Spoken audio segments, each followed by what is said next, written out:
Good morning.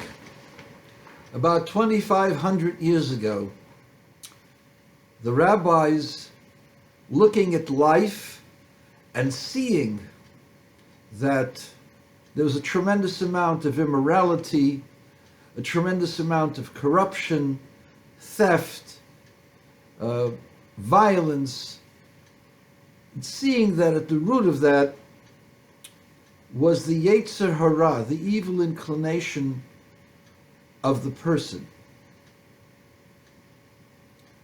And so they got together and they made a covenant with God that their prayers would be answered immediately, and they prayed to destroy the evil angel called the Satan and his ministers within each individual, which is called the Yetzer Hara, the evil inclination. And they were successful. And the evil inclination was taken away from man and women, mankind or humankind. You have to be politically correct with your language, or gender kind, or whatever you want to call it. And they were successful. And suddenly people no longer had a Yetzer Hara. The next morning, hens ceased to lay eggs. People had no motivation to go out and work. And because they had no motivation to go out and work, because they had food in their storage areas, there was no food in the marketplace. Cows stopped producing milk. People stopped working the farms. And all over the world, everything was in a state of malaise. Nobody worked, and no one produced or had the urge to produce, because in order to produce, that would lead you to the terrible, terrible consequence of making money, which is selfish.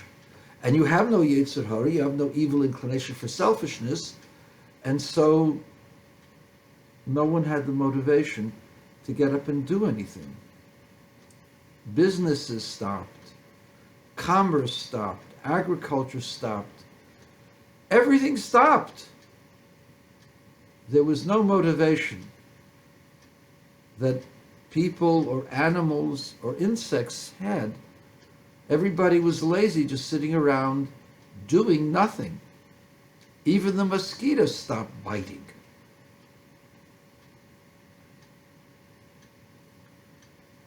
And the rabbis saw that if they continued with the state of being, that there is no Yetzer Hara, no selfish personal desire, then all that is good in this world also would stop. Yes, they stopped prostitution, they stopped theft, they stopped all kinds of terrible, terrible plots, but they also stopped the activities that make society function. And so they had to reluctantly ask God to take it back, to restore the Yetzer Hara. And their job was to teach people how to live with it. That despite the fact that you have a Yetzer Hara, you have to be kind and charitable, caring and giving, and follow the Torah's rules against theft, against abusing people, against doing salacious things that are inappropriate. And that's the status quo as we have today. Why am I bringing this story of the rabbis that happened about 2,400 2,500 years ago? The answer is because a brilliant stateswoman by the name of Alexandria Ocasio-Cortez has castigated those who make a lot of money. And she says the reason why you're a billionaire is not because you made $1 billion, but you took it. You drew it away from those people who deserve it, the workers. So let me give you this lesson in history.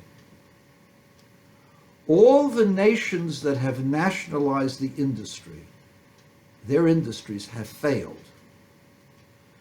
Only when you have a motivation for profit is the industry successful. This is so true that the Soviet Union collapsed. It was a socialist dream. It was utopia with one problem.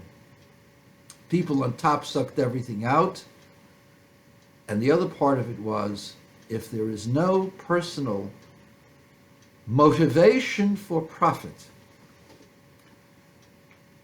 then things that are done by the government always, not sometimes, always fails.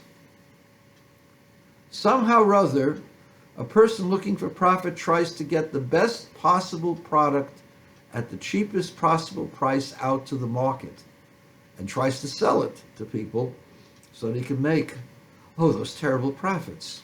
And in doing so, the people who make the most profits hire people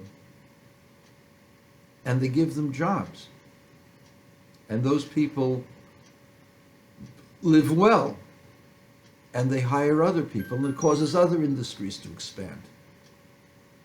That is the history of the United States of America. People made a lot of money, but in making a lot of money, they employed millions upon millions of people. Miss Brilliant AOC with an IQ of less than 80. Anytime people have tried to own industry, they have failed. The reason why they failed is the same reason why the rabbis who got rid of selfishness, Yetzer Hara, evil inclination, is mostly selfish, for self-indulgence. By getting rid of that, they got rid of everything that was good in society. When people make a lot of money, they usually share it with others. Warren Buffett and Bill Gates are just two examples in the modern era who have promised to give over their wealth, the bulk of their wealth, to charity after they are gone. And while they're alive, they give countless millions of dollars and even billions of dollars to various charities.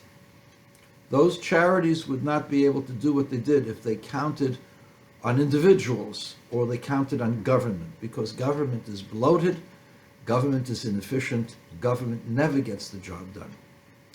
Only when you have people who have the motive to advance themselves do you have a functioning economy, do you have a healthy nation. It is not the billionaires that are the problems. The problems are if people don't want to work. As you've suggested, that people should be given money just because they're here. People should attend college just because they want to. They shouldn't have to pay for it. College is not a natural right, just as money, wages is not a natural. You have to work. If you're a farmer, if you don't get up in the morning and you don't till your land, or you don't even pick whatever's on the tree, you're going to starve to death. That is the reality of life. And the reality is also that when people are motivated to get ahead and they do things with a vision, that advances society, and society benefits from it. Wealthy people are not the terrible crime against humanity. It is those governments that steal from the private sector that are doing crimes against humanity. It is when you have a government that's bloated, that tax people far out of proportion, and get meddle to everything people do and try to control everything. When you have such a government, then things fall apart. An example is that you have over 347,000 Canadians coming to the United States this year for treatment, for medical treatment. The reason being is you can't get an MRI for at least 10 months to a year. 33 weeks, 33 weeks to get an MRI. If you have a brain tumor, you still can't get an MRI. You gotta wait 33 weeks till they're able to diagnose you. And then you have to wait till you get a doctor who can treat you. And that's why people who have debilitating or dangerous diseases come to this country for treatment. So when you go ahead and you want to socialize the medicine of this country, it means a death sentence for those of us who need the treatment immediately. I am now 73, my 74th year. In another year or so, year and a half, in England, if I was living there, I would not be allowed to get a pacemaker. I have atrial fibrillation, chronic atrial fibrillation. At one point, I'm going to be a candidate for a pacemaker. Pacemaker is life-giving. But in England, I wouldn't be able to get that because at age 75, they will have determined that I've lived out my life. Now, I believe I'm still productive, and I believe that I can teach many people and do many things that are good. But I will need that pacemaker somewhere down the line. I'm hoping and praying that Alexandria Ocasio-Cortez is not in power to deny me my pacemaker. Chaim Bergstein, Farmington Hills, Michigan.